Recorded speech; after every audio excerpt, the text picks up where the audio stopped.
আমাৰ কাম কৰিবলৈ মন যায়। সেই কামৰ জৰিয়তে আমি কিছুমান প্ৰজেক্ট আৰম্ভ কৰিলোঁ। প্ৰজেক্টৰ নাম ৰাখিলোঁ প্ৰজেক্ট ফুলৰ অসম। এই প্ৰজেক্টৰ জৰিয়তে আমি ঘৰ সাজিবলৈ চেষ্টা কৰিছোঁ। বৰ্তমানলৈকে 38টা ঘৰ সাজিবলৈ সক্ষম হ'লোঁ।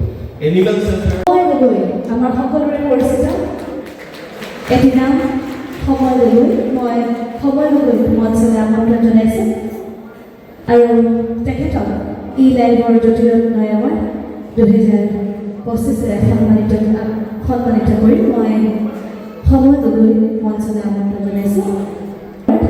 2025 এয়া সকলোৰে পৰিচিত সময় লৈ আমি পোনপ্ৰথমে তেখেতক এখন ফুলৰ গামোচাৰে সম্ভাষণ জনাবলৈ অনুৰোধ জনাইছোঁ।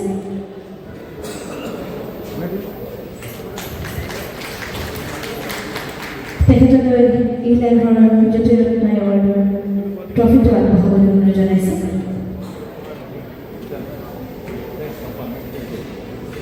লগতে এখনি সম্বৰ্ধনা পত্ৰ আমি ই লাইভৰ সমূহ পৰিয়ালৰ তৰফৰ পৰা তেখেতলৈ বিশেষ অভিনন্দন জ্ঞাপন কৰিছোঁ। লগতে তেখেতক এই অনুষ্ঠানটোৰ বিষয়ে শুভেচ্ছামূলক বাৰ্তা আগবঢ়াবলৈ অনুৰোধ জনাইছোঁ।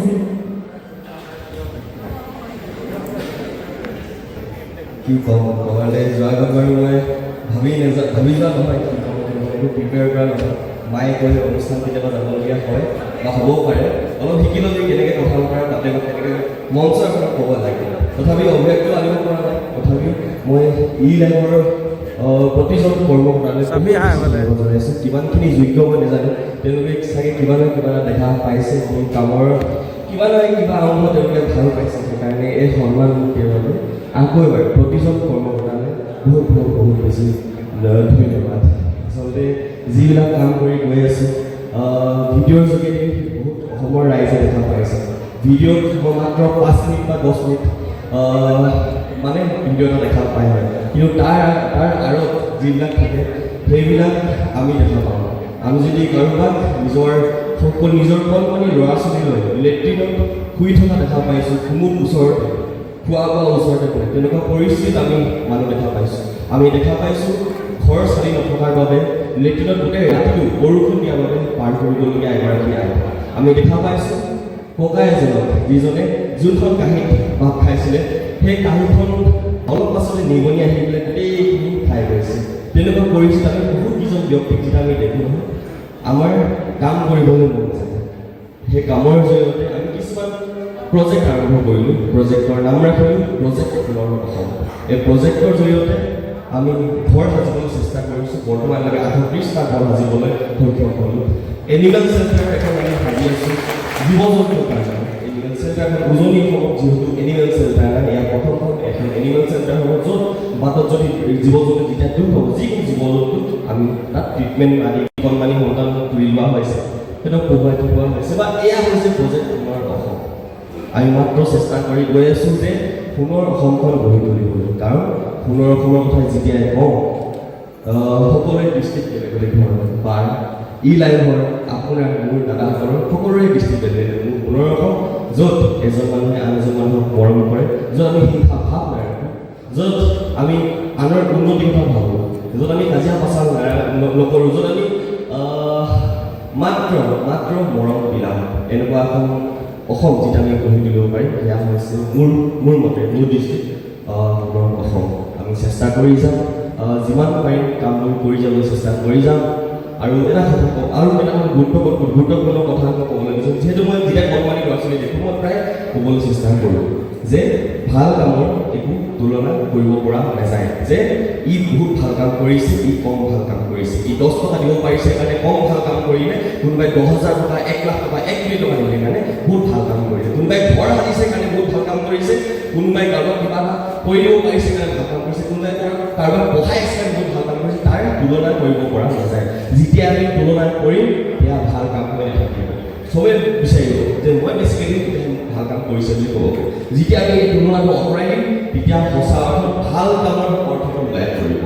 যেতিয়া আমি 10 টকীয়া বিস্কুট এখন যদি ৰাস্তাত ভোক লগা কুকুৰটোক খুৱাইছোঁ সেয়া এটা ভাল কাম। ভোক লাগি থকা ব্যক্তি যদি আমি এসাঁজ খুৱাইছোঁ সেয়া এটা ভাল কাম।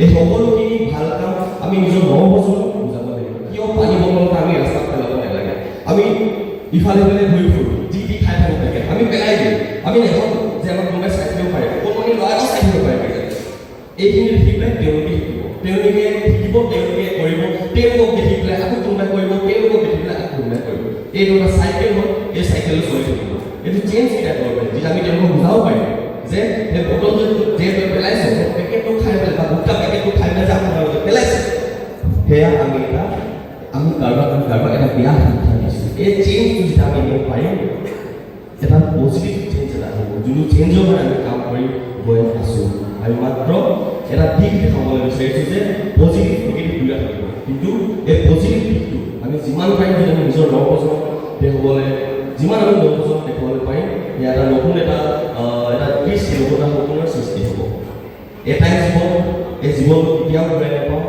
নিজৰ মা দাদা বা বন্ধু কাষত বহি থকা বাইদেউ দাদাসকল এই মুহূৰ্ত এই অনুষ্ঠান মাত্ৰ জীৱনত এবাৰে পাব সেইকাৰণে যিমান পাৰে এই মুহূৰ্তবিলাক জীয়াবলৈ বিচাৰক নিজৰ মা দেউতাক ইমানেই মৰম কৰক যে তেখেতলোকক যাতে বৃদ্ধাশ্ৰমত ৰাখিবলগীয়া নহয় আপোনালোকে যদি নিজৰ মা দেউতাক বৃদ্ধাশ্ৰমত ৰাখিবলগীয়া হৈ পৰিছে তেতিয়াহ'লে আপোনালোকে মন্দিৰত যিমানেই পূজা কৰক যে টকা দিয়ক যিমানেই দিয়ক একো লাভ নাই যেনেকৈ নিজৰ মা দেউতাক পূজা কৰিব নোৱাৰোঁ কৰি পূজা কৰিব আমি এইবিলাক শিক্ষা আমি যাতে নিজৰ নৱপ্ৰজন্মক দেখাব পাৰোঁ আমাৰ প্ৰজেক্ট সোণৰ অসমৰ যদি আমি এইবিলাক যোনবিলাক দৃশ্য হয় এইবিলাক দেখাব পাৰোঁ আমি তাক চেষ্টা কৰি যাম আমি বিচাৰিম যাতে প্ৰজেক্ট সোণৰ অসমক আপোনালোকে যিদৰে মৰম দি আছে মৰম দি থাকিব আৰু মাত্ৰ এই কামৰ জৰিয়তে আমি বিচাৰিম যে এটা চেঞ্জ আহক মাত্ৰ আৰম্ভণি হৈছে বহুতখিনি কৰিবলগীয়া আছে তেনেকৈ কৰি গৈ থাকিম আকৌ বহুত ধন্যবাদ লাষ্টত এইটোৱে ক'ম যে প্ৰজেক্ট সোণৰ অসমৰ জৰিয়তে আমি নতুন এটা কনচেপ্ট আৰম্ভ কৰিছোঁ য'ত আমি মাহত দুটাকৈ ব্যৱসায় স্পনচাৰ কৰিম এইবিলাক ব্যক্তিগত নহয় NGO হয় ট্ৰাষ্ট এতিয়ালৈকে আমি কৰা নাই দুটাকৈ ব্যৱসায় যিসকলৰ আৰ্থিক অৱস্থা একেবাৰে বেয়া তেওঁলোকক স্পনচাৰ কৰা হৈছে যে মাহেকত দুটা ঘৰ দুটা ব্যৱসায় আমি কৰি এই ব্যৱসায় ক্ষেত্ৰখনত যদি আমি অলপ কৰ্মক্ষেত্ৰখনত দেখুৱাই দিব পাৰোঁ যে এনেকৈ আপুনি পাৰিবাৰিক সৰু সৰু কাম কৰি আমি সেই আইনক চেঞ্জ বিচাৰিছোঁ এয়াই হৈছে প্ৰজেক্ট সোণৰ অসম আকৌ এবাৰ লাইভক ধন্যবাদ জনাইছোঁ তেওঁলোক আৰু আগবাঢ়ি যাওক আৰু সফল হওক অহা বছৰ আৰু তেওঁলোকে অনুষ্ঠান তেওঁলোকে যাতে পাতিব পাৰে আকৌ আচলতে বহুত বহুত ধন্যবাদ যেনেকৈ ভিডিঅ'বোৰ শেষ কৰোঁ ইয়াতে কৰি সদায়